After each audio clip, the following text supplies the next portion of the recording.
Writing feedback for Magic Years classes. So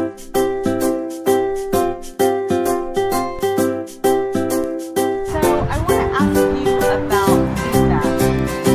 Why is that something that you're so passionate about? The way I imagine it is when students finish class, they sit our mom and dad's lap and mom and dad read them the feedback. That's probably not how it always plays out, but in my perfect mind, that's how it happens. And I want to make sure that I'm taking this time to encourage that student.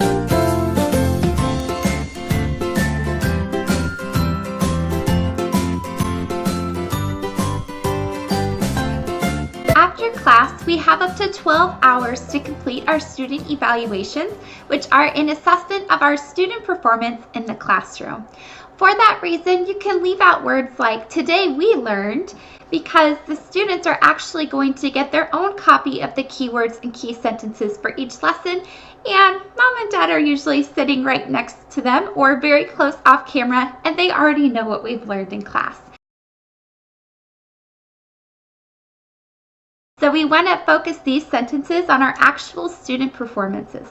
Student feedback should always be personal and customized to their student performance in your classroom.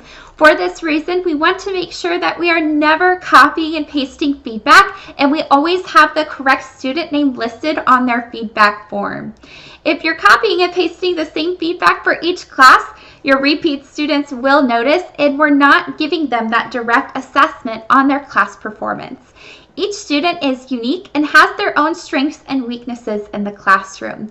For our student performance assessment, we can really sum it up into about 3 categories: their participation, their competency and how they demonstrate an understanding for the class material, and their pronunciation. So when I write my feedback, those are the top 3 things I'm really looking for on their student assessment to write about. And then of course you're going to have some things to add in, like maybe if your student brings a prop, I always add it into their feedback so they know that I recognized that they had brought that to class and I remembered. Any kind of encouragement we can give to the students is always great because of course we want them to come back to the next class. We always want to make sure that the tone in our feedback is encouraging and positive. Learning a new language can be extremely intimidating, especially for a child. So we want to make sure that each feedback we write is an encouragement for them to come to the next class.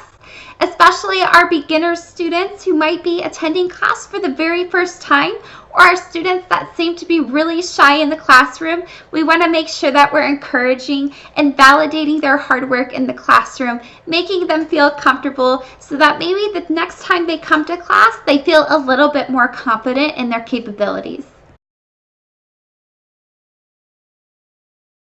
While we want to keep feedback encouraging and positive, this doesn't mean that we cannot leave suggestions for our students.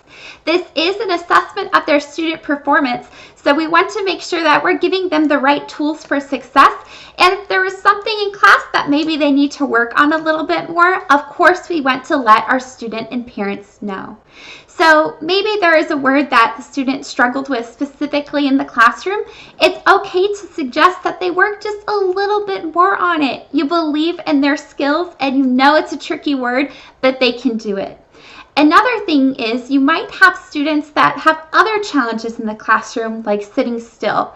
If you have a student who is bouncing off the walls everywhere, they're doing something else, of course that does affect their student performance as well. But we can redirect this in a positive way. A lot of the times what I'll say is, I really enjoyed your energy in class today, but let's try to redirect that more into learning English next time.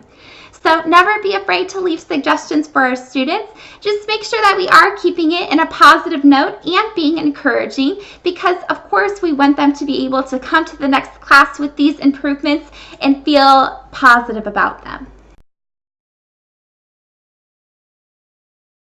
When having up to 4 students in the classroom and teaching back-to-back classes, those feedbacks can add up. And sometimes it can be really confusing trying to remember specific things for each student.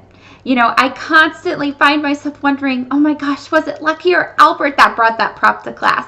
So what I personally do in my classroom is I make little note cards before each class and write my student name on them.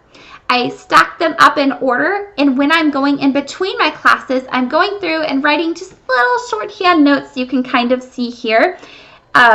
These might not make sense to you. I wrote them for myself, but this can kind of help speed up your process when you go back to class later, because I can see, oh, okay, Albert brought that prop. I can remember, oh, Lucky had really good pronunciation. After teaching maybe 6 classes in a row, if you don't have notes, you might not remember that at all. So I always recommend, whether you're a pencil and paper kind of gal like me or someone that is more into electronics, always write notes for your students so you have something to jog your memory when it comes time to write that feedback. It is going to make the entire process quicker and easier. So now you know everything there is about writing feedback for Magic Years classes. I hope this video was helpful. Happy teaching!